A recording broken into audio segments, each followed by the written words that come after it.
these actions modally indiscernible? Now here, going back to the point, we don't need to go into philosophical discussion. It's a philosophical question, to be fair.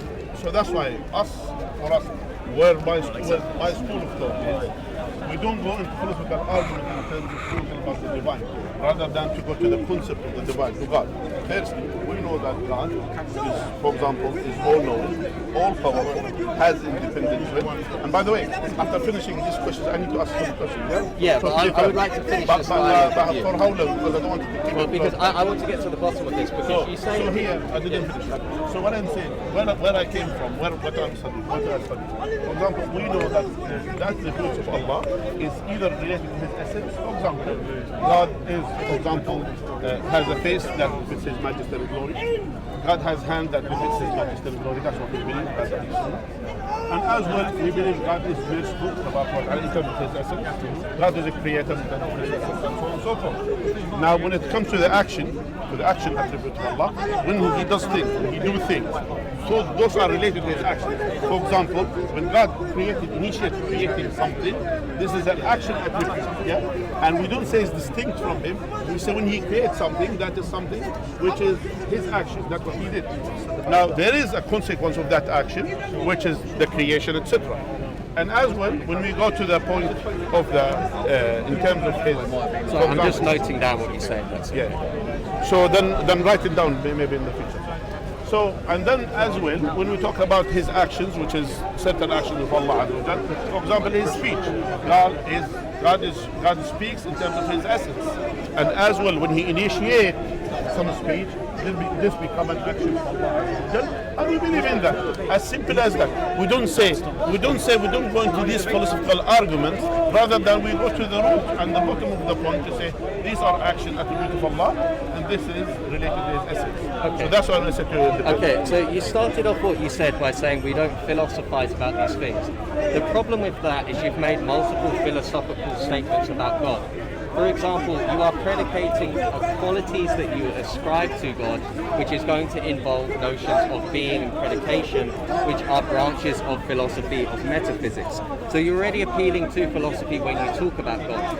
I'm just saying there isn't an arbitrary stopping point to this. You're giving an arbitrary stopping point. Now, I asked you, okay, you're judging, yeah? By the way, I'm still talking. Yeah, by the way, you're judging because again. Wait, but I didn't interrupt you. Yeah, okay? By the way, for how long? Because you judge what I said. Because I'm trying to get down based to on the what you bottom of Allah's attributes. Because I have an argument about Allah's attributes, which I based think on what you said, I use answer. philosophical argument. Based on what? Okay, so for example, you predicated things of God. You ascribed qualities to Him. For example, you said Allah is Ar-Rahman. This is a predication. Predications are part of the branch of philosophy known as metaphysics. You have to import some understanding of being. For example, you either have to go with analogia entis, you either have to go with the univocity of being, or you have to go with the equivocity of being. These are all branches of metaphysics which you're presupposing when you give arguments about Allah.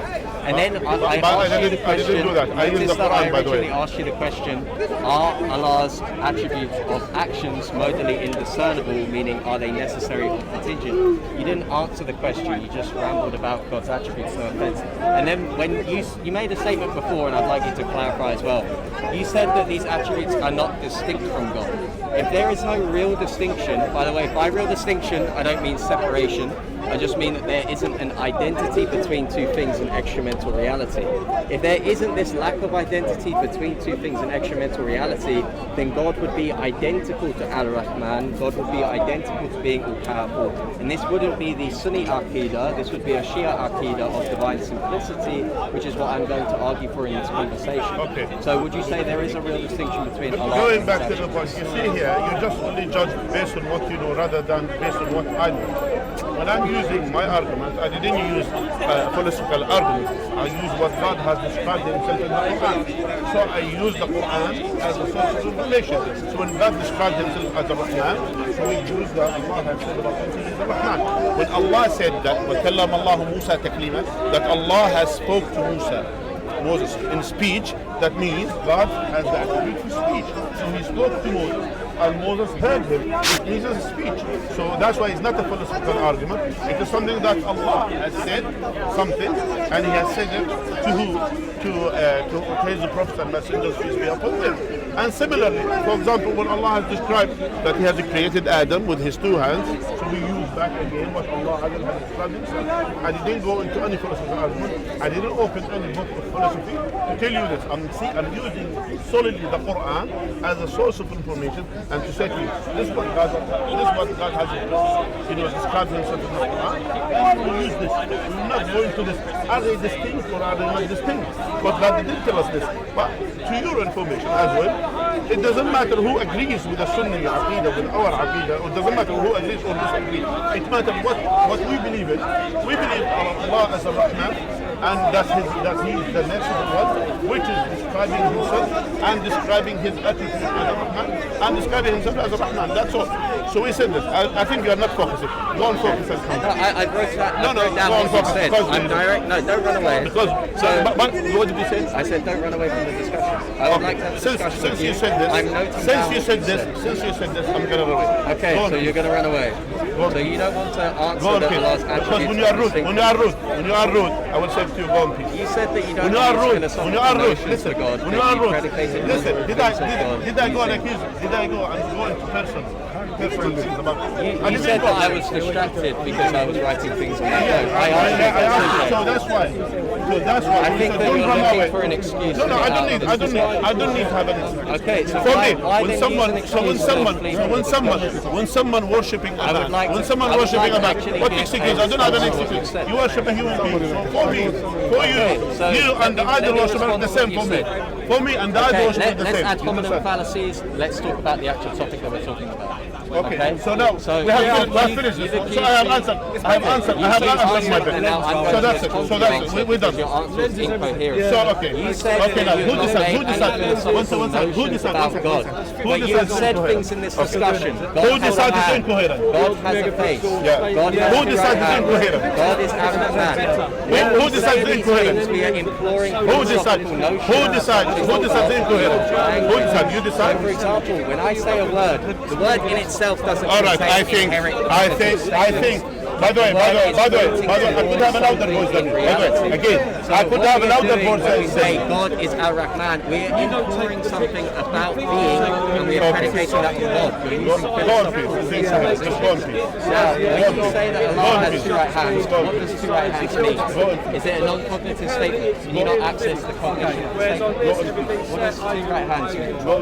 Okay, so you don't want to have a debate with me? I'll shake your hand. I don't want to shake your hand. Okay, you don't want to shake my hand because someone greeted me and I turned to greet.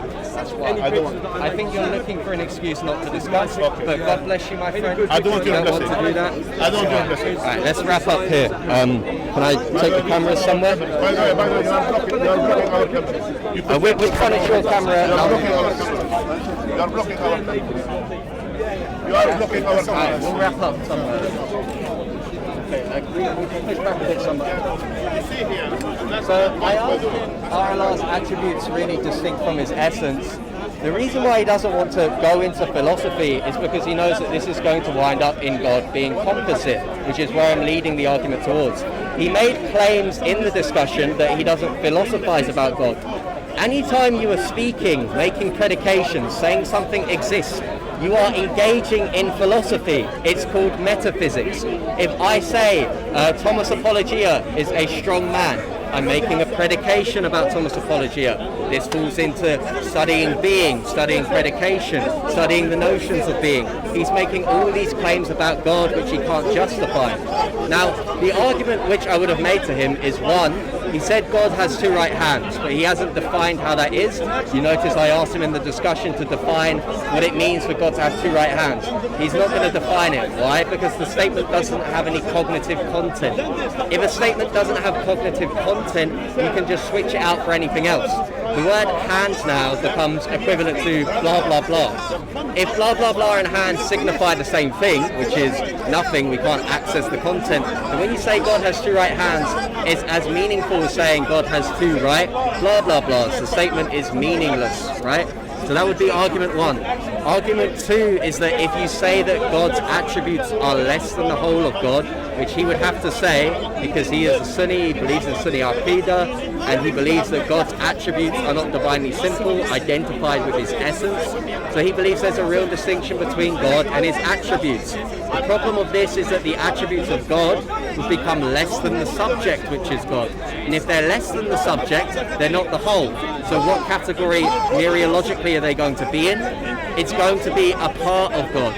And the point is that his God has parts. Now you can employ many arguments against this. For example, if God has a part which is powerful, is God powerful in virtue of his essence or his parts?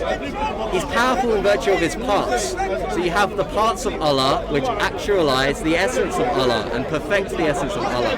This is a metaphysically bankrupt position which he's employing, which is why he ran away from the debate. Notice that I've been writing down and attentively listening to him very respectfully the whole discussion. As soon as someone comes up to me, what does he want to do? He wants to run away, look for any excuse in the discussion to run. And the reason why is because no one at Speaker's Corner is willing to actually engage in an academic discussion with Christians, but rather what they would do is run away to laymen to discuss, to pick on them, and present Islam as a macho man religion. Well, in Speaker's Corner, we have the freedom of speech to speak who we want to, so we are going to continue to challenge your claims and show you that Christianity is the true religion and Afri Aqidah, Sunni Islam is false. Thank you very much. It's Thomas Apologia. Subscribe to my channel, Thomas Apologia on YouTube. God bless you all.